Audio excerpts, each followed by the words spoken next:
Bonjour et bienvenue dans les 4V. François Tchotchongwu, monsieur l'ambassadeur. Il y a beaucoup d'agitation politique et militaire autour de Taïwan ces dernières semaines et même ces derniers jours. Je voudrais savoir pour commencer si vous avez des informations qui vous laissent penser que la Chine est vraiment sur le point d'attaquer Taïwan. Je crois qu'il y a quand même beaucoup de faits.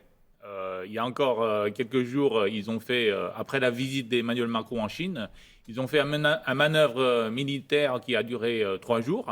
Et l'année dernière, après la visite de Nancy Pelosi, Oui. c'était aussi... Qui était la présidente de la Chambre américaine. Oui, qui avait eu aussi beaucoup de manœuvres militaires autour de Taïwan, qui voulaient simuler de faire un blocus sur place. Mais pour vous, ça veut dire ne vous mêlez pas de nos affaires, que ce soit les Français, les Européens et les Américains, ces manœuvres, ou ça veut dire maintenant on va y aller, on va débarquer sur Taïwan et on va reprendre ce qu'on considère être à nous, de la part des Chinois? Je crois les deux. La Chine veut complètement isoler Taïwan, que le monde international n'a plus la capacité de se mêler là-dedans. Ouais. Et de l'autre côté, bien sûr, la Chine a une ambition de dominer le monde. Ouais. Et pour dominer le monde, il doit d'abord dominer l'océan Pacifique. Et Taïwan joue un clé pour la domination chinoise dans l'océan Pacifique et éventuellement dans le monde. Donc c'est tout ça qui fait que la Chine maintenant de Xi Jinping fait grosse pression sur l'île de Taïwan, un endroit démocratique, et aussi menace le monde ou essaye de complètement isoler Taïwan, de ne pas pouvoir être assisté par le monde entier. Parce que récupérer Taïwan pour les Chinois, ce n'est pas simplement une question d'orgueil, c'est aussi une question stratégique, c'est pour rayonner sur toute la région. Quel est l'intérêt géopolitique de Taïwan? C'est l'entrée sur le Pacifique, c'est quoi? Alors, l'intérêt de Taïwan pour la Chine, si nous revenons un peu sur le militaire, c'est l'entrée dans le Pacifique, parce qu'au nord de Taïwan, la Chine est contrôlée et conditionnée par le Japon, au sud par les Philippines, il faut passer par les détroits, donc c'est presque impossible. Donc, dès qu'elle obtienne Taïwan, l'accès de l'océan Pacifique devient total. De l'autre côté, je pense sur un point très stratégique qui concerne la France, qui concerne le monde, c'est la capacité de Taïwan d'obtenir, de fabriquer les semi-conducteurs les plus sophistiqués. Donc, à Taïwan, nous détenons la capacité de produire 92... mondiaux là-dessus. Oui, voilà. Donc, on a le quasi-monopole de la fabrication de ces semi-conducteurs, ces puces qui sont nécessaires pour les smartphones, pour les voitures, pour l'industrie de défense, de tout, les missiles, les avions, tout ça. Donc, la Chine veut aussi... mettre la main là-dessus. Mettre la main là-dessus, voilà. Pour compliquer les choses et le commerce mondial dans ces cas-là qui évidemment changerait au niveau des règles. Est-ce que pour dire les choses simplement, vous craignez un scénario à l'ukrainienne? Alors, nous craignons une conquête, une invasion de la Chine. Du jour au lendemain? Oui, mais ce ne sera pas le scénario à la façon ukrainienne. Parce que la capacité de défense de Taïwan est totalement différente. Et il y a aussi le détroit de Formose qui nous sépare. Ce n'est pas un petit détroit. La Manche, c'est 30 km. Nous, c'est 150 jusqu'à 180. Donc, c'est très différent. Il faut que les Chinois organisent un vrai débarquement marin, massif. Oui. Et aussi, les pays dans la région maintenant sont alertés par cette agressivité chinoise. Je pense à la veille de l'invasion de la Russie en Ukraine. L'Europe ne croyait pas trop à cette invasion. Il n'y avait que les Américains qui étaient un peu, qui nous avertissaient un peu là-dessus.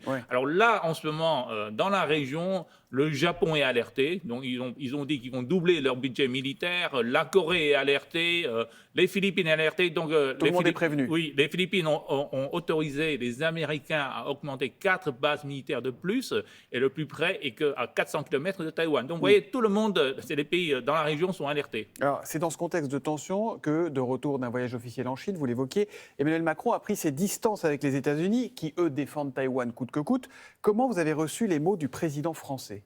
Alors, je dois simplement dire que, comme je l'avais dit tout à l'heure, que si Taïwan est envahi par la Chine, la France n'est pas capable de dire on est en dehors de ce conflit, parce que vous avez aussi besoin des semi-conducteurs. Donc on sera embarqué dans le conflit, quoi qu'on dise aujourd'hui? Oui. Là, votre ministre des Affaires étrangères, Madame Colonna, avait dit récemment dans une frégate, quand elle était présente en Corée du Sud, que la France était aussi pour le statu quo. Mais le plus important que la France s'est aussi dit, vous êtes aussi dégradé car vous-même, vous êtes un pays d'Indo-Pacifique et le pays européen le plus proche sur le plan géographique, c'est un fait, ce que je parle sont que des faits, dans la région, c'est la France, parce que vous avez Nouméa, et donc vous êtes le pays européen le plus proche. Alors ça, c'est la réalité géostratégique, géopolitique. Oui. Mais quand vous avez entendu les mots d'Emmanuel Macron qui dit on ne peut pas être suiviste, il y a une troisième voie entre la position des États-Unis et celle de la Chine, on ne veut pas être le vassal de Washington, est-ce que vous prenez ça pour un lâchage, pour dire les choses simplement? Alors, écoutez, encore une fois, les faits. Là,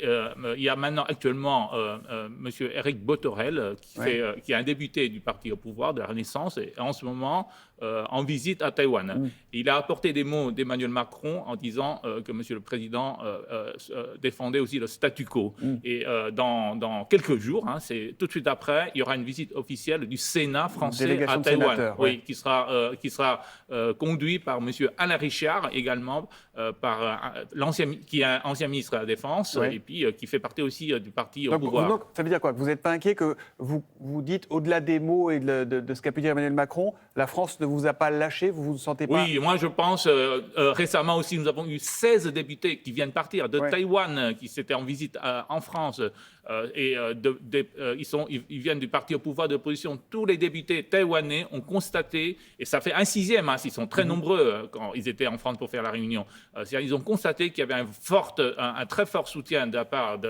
la France. Ils sont tous très contents. Donc moi-même, je constate, par nature, par définition, Taïwan et la France sont des pays démocratiques. Nous travaillons ensemble, nous avançons ensemble, et des fois il y a des petits mots qui peuvent aussi c'est-à-dire causer quelques problèmes. J'entends votre langage qui est très diplomatique et on le comprend à votre poste, mais les habitants de Taïwan, ils n'ont pas été un peu froissés, comme on a pu lire? J'entendais le président du Parlement de Taïwan qui disait c'est évident, Emmanuel Macron soutient Xi Jinping. Alors, encore une fois, en étant ambassadeur de Taïwan en France, ce qui est le plus important, c'est vraiment de trouver les possibilités de comment on peut travailler en France. Je constate que la France, maintenant, a une très belle image à Taïwan, et donc c'est vraiment le point le plus important que je puisse trouver, continuer à trouver encore davantage les terrains qu'on puisse avancer ensemble. Alors, De Gaulle disait les États n'ont pas d'amis, ils n'ont que des intérêts. Finalement, est-ce qu'on ne revient pas à la doctrine de Gaulle, qui était à l'époque dans une espèce de neutralité entre la Chine et les États-Unis, non alignés, comme on disait? Alors, je pense, je l'avais dit plusieurs fois, que chaque pays a sa façon de soutenir ou atteindre un objectif ou défendre les intérêts communs. Taïwan, la façon que Taïwan aide la France ou aide les Européens à se battre contre la Russie pour la guerre d'Ukraine est différente. Vous avez la capacité de fournir les canons César, et nous, ce que nous faisons, c'est pas comme la France. Nous sommes incapables de fournir de l'armement aux Ukrainiens. Donc nous rompons nos exportations de puces vers la Russie. Donc vous voyez, chacun a une façon de le faire. Donc moi je pense... Par exemple, pardon, mais si la France n'avait pas la bonne position, est-ce que vous pourriez arrêter vos exportations de puces vers la France? Est-ce que c'est un sujet? Est-ce que c'est une hypothèse? Alors, je ne pense pas, vraiment. Parce que l'époque moderne est devenue quand même différente de l'époque de Charles de Gaulle. Taïwan est devenu une démocratie mûre. Donc, je constate que deux sociétés démocratique, c'est presque impossible de se trahir. Parce que dès qu'il y a une voix différente, immédiatement, il y aura d'autres voix qui vont se lever. C'est le cas actuellement de la déclaration de M. Emmanuel Macron. Regardez comment la société française continue à soutenir Taïwan. Et nous sommes très contents de cette évolution et de ce fait. On vous vend des armes toujours ou pas? Parce que vous vouliez renouveler les frégates qu'on vous avez vendues au début des années. Nous espérons. C'est pas signé encore, ça? Non, c'est pas signé, mais je pense vous êtes optimiste là-dessus?